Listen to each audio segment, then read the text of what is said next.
नमस्कार, आप देख रहे हैं सबसे बड़ा सवाल। मैं हूं परवीन शेख। दिल्ली दंगे के आरोपी उमर खालिद का ममदानी ने समर्थन किया है।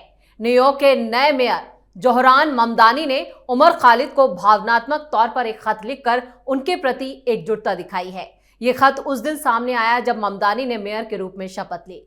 भारतीय मूल के ममदानी न्यूयॉर्क के पहले मुस्लिम मेयर बने हैं, लेकिन उमर खालिद का समर्थन करके उन्होंने बड़ा विवाद खड़ा कर दिया है। यह अंतर्राष्ट्रीय राजनीति और भारत की संप्रभुता से जुड़ा मुद्दा बन चुका है।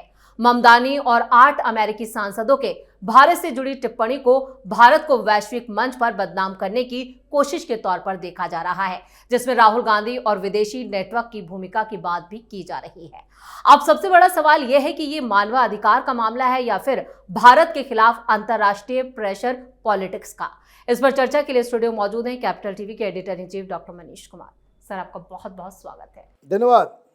भारतीय संप्रभुता को चुनौती या फिर ममदानी ने जो खत लिखा है वो कुछ और है? देखिए, बहुत कुछ है इसके पीछे। ये ममदानी एक ऐसा खेल खेल रहा है कि वहां न्यूयॉर्क के लोगों को वो चूना लगाने में जुटा हुआ है। जब ये चुनाव जीता जी, हिंदुस्तान में ये कांग्रेसी इकोसिस्टम, ये लेफ्ट लिबरल कबाल ऐसे नाच रहे थे कि जैसे उनके घर का कोई जो है न्यूयॉर्क का मेयर बन गया। और उसको अचानक से इंडियन बता रहे हैं। इंडियन है क्या वो? बाप उसका पाकिस्तानी है, मां उसकी कहने को इंडियन है, लेकिन hardcore anti Hindu, anti India lobby का वो एक चेहरा है। इंडियन ओरिजिन की है, इंडियन सिटीजनशिप है क्या उसका? लगे पड़े हुए हैं, किसी को भी रात चलते आदमी को मेरा बाप है। क्या तमाशा है। मीरा नायर, ये जितने भी अभी लेफ्ट लिबरल कमाल है ना, रवीश कुमार टाइप के लोग, उस सब की वो दादी है। हिंदू देवी देवताओं, हिंदू प्रतीक चिन्हों के खिलाफ फिल्म बनाना, यही उसका धंधा रहा है। और ये कौन है ममदानी? चिट्ठी लिख रहे हैं। किसको लिख रहे चिट्ठी? आतंकवादी को। आतंकवादी को। ये जिहादी है। ये न्यूयॉर्क का उमर खालिद है। अभी आप देखते जाइए, आज के वीडियो को आप सेव करके रख लीजिए। ये न्यूयॉर्क के अंदर दंगे नहीं करवाया तो फिर आप जो बोलिएगा उसका कारण मैं बता दूं। ये केजरीवाल की तरह वहां बहुत कुछ प्रॉमिस कर दिया है। फ्री घर देंगे, ये देंगे, वो देंगे। वो सब इंडिया वाले सब जो है वो एक ही थाली के चट्टे बट्टे हैं ना जी। इनको सीए से बड़ा दिक्कत हो रहा था, ये वो। चलिए भाई, मैं एक बात पे कह दूं, और ये सब लोगों के लिए लागू होता है। जो कोई शख्स पाकिस्तान में हिंदुओं को, क्रिश्चियनों को मारने की घटना के ऊपर चिट्ठी नहीं लिखता, कंडेम नहीं करता, बांग्लादेश के अंदर हिंदुओं की हत्या, क्रिश्चियंस की हत्या के ऊपर मुंह नहीं खोलता, उसे ह्यूमन राइट्स, पूरी दुनिया भर में उसको ह्यूमन राइट्स की अवहेलना के ऊपर बोलने का कोई अधिकार नहीं है। Plain and simple. आप एक्टिविस्ट हैं, आपके लिए हर धर्म, हर देश, हर कौम बराबर होना चाहिए। जहां आप ये डबल स्पीक करते हो तो इसका मतलब कि तुम रंगे सियार हो, तुम एक्टिविस्ट के भेष में कोई और जानवर घूम रहे हो। माल कहां से आ रहा तुम्हें? और ये कहानी आप समझिए, क्यों मैं इतनी कठोर बातें कह रहा हूं। वो होगा इस तरह का। न्यूयॉर्क में बहुत सारे मेयर आए और गए। ये हिंदुस्तान है। तुम्हारे चिट्ठी के ऊपर जो है मूंगफली खाने का मन कर रहा है। बकवास। चिट्ठी कैसे लिखी गई? ये उमर खालिद, ये टेररिस्ट है। ये अभी से मैं नहीं कह रहा। ये जब जेएनयू में था, जब इसने तो खुद नारे लगाए हैं। कन्हैया का तो डाउटफुल भी है, लेकिन ये उमर खालिद, ये तो भारत तेरे टुकड़े होंगे इंशाअल्लाह, ये तो खुद मुंह से नारा लगाया है। और ये किस पार्टी से था? ये अपने आप को वामपंथी बताता था। और जब वो जेएनयू में जो वो कांड हुआ था तो ये आकर के कहता था कि मुझे तो कोई धर्म नहीं, मेरा नाम है उमर खालिद, उसमें मेरा कोई धर्म नहीं है, मैं एथिस्ट हूं। ये सब ऐसे ही, मैंने इस तरह के क्या मैं बताऊं भाई, इस तरह के लोग घृणित पब्लिक को बेवकूफ बनाओ। मीडिया वाले ये बेवकूफों का एक जो बंदरों का एक जमात जो है भाई, इनको कोई धर्म से लेना नहीं, तो वामपंथी है, वामपंथी है। उस समय मैं कहता था कि नहीं, ये कॉकटेल है जिहादियों का और वामपंथियों का, आईएसआई और माओइस्ट, आईएसआई और नक्सली, ये सब एक ही, ये माल का खेल है, ये माल का खेल है। तो जितने वामपंथी है वो देखिए, जितने मुसलमान आतंकवादी होंगे, सेपरेटिस्ट होंगे, बुरहान वानी टाइप के, उसके साथ खड़े हो जाएंगे। जानबूझ के करते हैं, माल के चक्कर में या मूर्खता में करते हैं। Other they are so innocent, इतने मूर्ख हैं कि इनको दिखता नहीं है, या फिर माल लेकर के ये सारा काम करते हैं। उस वक्त भी मीडिया में इसको चढ़ाया गया। कौन मीडिया? यही ये बरखा दत्त टाइप की सब ये लोग, जिसका पूरा वर्चस्व रहा करता था। वो केरल के जिहादन को जो है, ओ face of CAA protest, liberal democratic woman right, ये वो लन पन, उसने तो कहा कि बकवास बंद करो, बरखा हम जिहाद के लिए आए हुए हैं, कलमा हमारे लिए सबसे आगे है, हिंदुस्तान के संविधान को बदलने आए हैं, यहां सरिया का कानून लगाने। मुंह काला पड़ गया इन लोगों का। कितना फ्रॉड इन लोगों ने किया है, 50 साल तक इस देश को गुमराह किया है इन बंदरों ने। लगे पड़े हुए थे कि भाई हम तो एथिस्ट हैं, और जेएनयू से निकला बाहर और बन गया जिहादी। तब भाषण दे रहा हमारी शिनाख्त इस्लाम की है, यही कह रहा था, बकवास। अब एक बात और सुनिए, ये जेएनयू के अंदर जिस संगठन का स्टूडेंट विंग का लीडर था, उसको डीएसयू कहते, ये तो माओइस्ट पार्टी का था। बहुत सारे उस समय जमाने में, अब पता नहीं, अब तो एग्जिस्ट नहीं करता, हम लोग जब जेएनयू में थे तो डीएसयू, पीडीएसयू, ये सब माओइस्ट बैंड ऑर्गेनाइजेशन। तो बैंड ऑर्गेनाइजेशन है तो उसका स्टूडेंट विंग भी बैंड होना चाहिए। ये तो हिंदुस्तान में ब्यूरोक्रेट सब ऐसे लुंज पुंज तरीके से इस देश को चलाने वाले, जो माने अधिकारी, पुलिस, ये सब ऐसे लुंज पुंज किस्म के लोग हैं। कभी देखिए, अब इसके पिताजी उमर खालिद के पिता ये सिमी के संस्थापक हैं, 4-5 संस्थापक हैं जो है।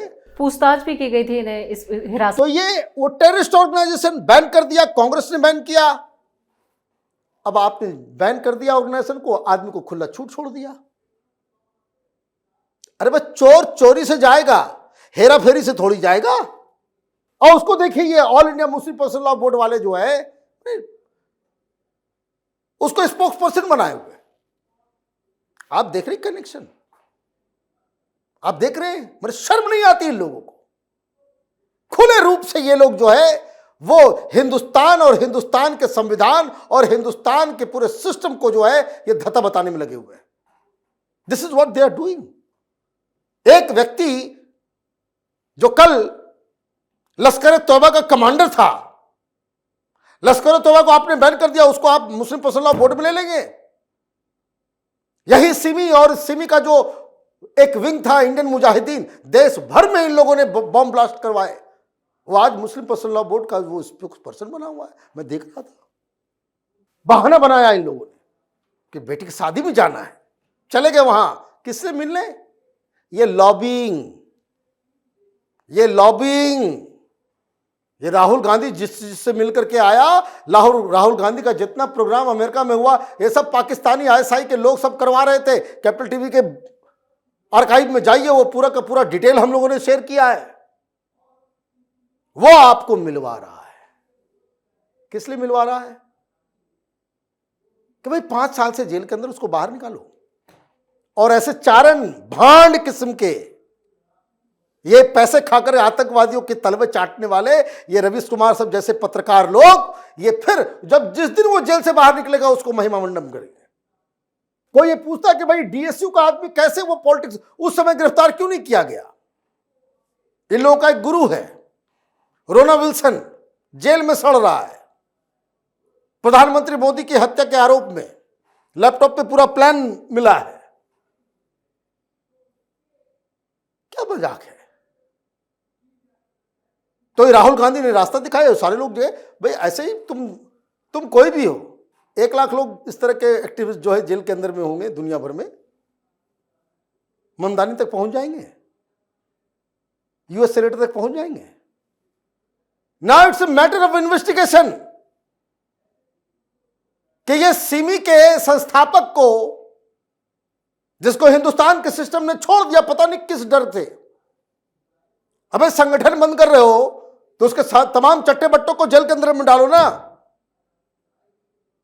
खुले साड़ की तरह छोड़ दिया इन लोगों को, तो वो वहां जा रहे हैं। ममदानी से मुलाकात कैसे हो रही? तो ममदानी बता रहा है कि भाई हम पहले भी मिले हैं, क्या आपकी वो बात याद आ रही है? फिर ये सारे लोग 8-8 यूएस, कौन पैसा दे रहा है? क्योंकि वो तो वहां पे तो माल के ऊपर कुछ भी नाचने को तैयार है। अमेरिकन और वहां जो लॉबी काम करने वाला है, ये सब तो आप पैसे तो कपड़े खोल के खड़े हो जाएंगे। लॉबिंग अलाउड है वहां पे, तो उन्होंने चिट्ठी लिखवा दी, चिट्ठी लिख दी, और जिन लोगों ने चिट्ठी लिखी उसकी तस्वीरें राहुल गांधी के साथ निकल रही है। तो भाई आपने क्या कहा? आपने कहा कि सरकार नहीं, मोदी सरकार नहीं, आपने सवाल खड़ा कर दिया सुप्रीम कोर्ट के ऊपर।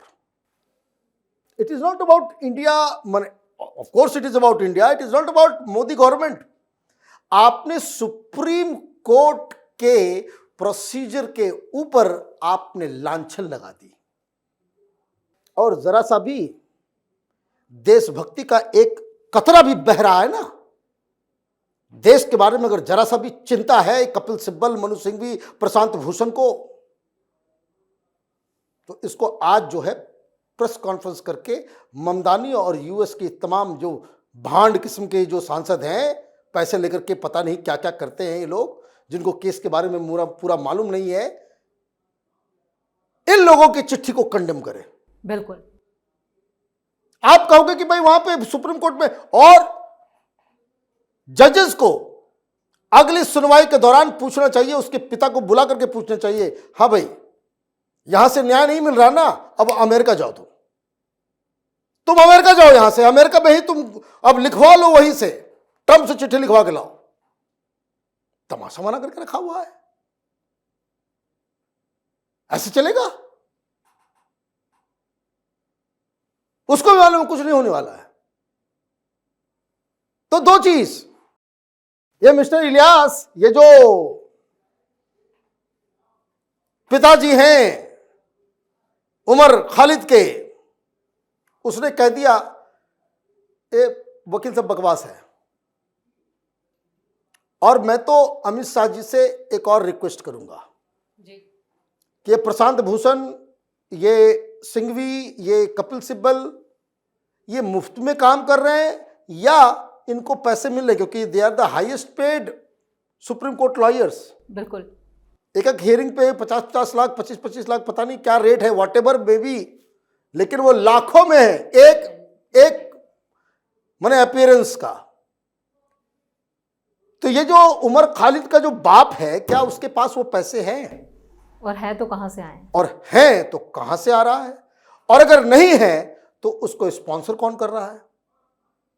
ये सारी चीजें है क्या? सरकार भी जो काम करती है ना, वो हाफ हेजेड तरीके से काम करती है। आई एम नॉट सेइंग कि इसके लिए सबको एक्शन लिया जाए, बट पीपल शुड नो कि ममदानी चिट्ठी क्यों लिख रहा है। पीपल मस्ट नो कि भाई आप ये बताइए भाई, बाकी तो सारे सांसदों का पैसा वैसा कितना है, नहीं है, सब कुछ पब्लिक में है ना भाई, सबका है। पत्रकारों का भी करो, हम लोग का भी करो, और वकीलों का भी करो। Why not? जब जजेस का हो सकता है तो वकीलों का क्यों नहीं? क्यों नहीं हो सकता? कौन दे रहा है पैसा, कहां से आ रहा है, ये पता तो चले। इस देश में सिंडिकेट चलेगा इस तरीके से? और सबसे बड़ी मूर्खता, राहुल गांधी की पार्टी मुंह से आवाज नहीं निकाल रही कुछ, जबकि खुद राहुल गांधी पर सवाल उठ रहे हैं। भाई उठेगा ही, उसी के वही सब करवाया होगा, वही उन्हीं लोगों की करतूत है ये। कोई ममता बनर्जी भाई ये नहीं बोल सकते सुप्रीम कोर्ट के ऊपर सवाल खड़े हो रहे हैं, हिंदुस्तान के जुडिशियल सिस्टम के ऊपर, हिंदुस्तान के संविधान के। अभी बाबा भीमराव अंबेडकर याद नहीं आ रहे इन बेहुदों को, अभी याद नहीं आ रहा कोई। भाई अमेरिका है तो बस नीचे लट गए, कहां है तुम्हारा चरण चाटेंगे, यही काम कर रहे हो तुम लोग। और बोलो पब्लिक वोट करे जी, और ये बोलेंगे मैं पब्लिक वोट करे।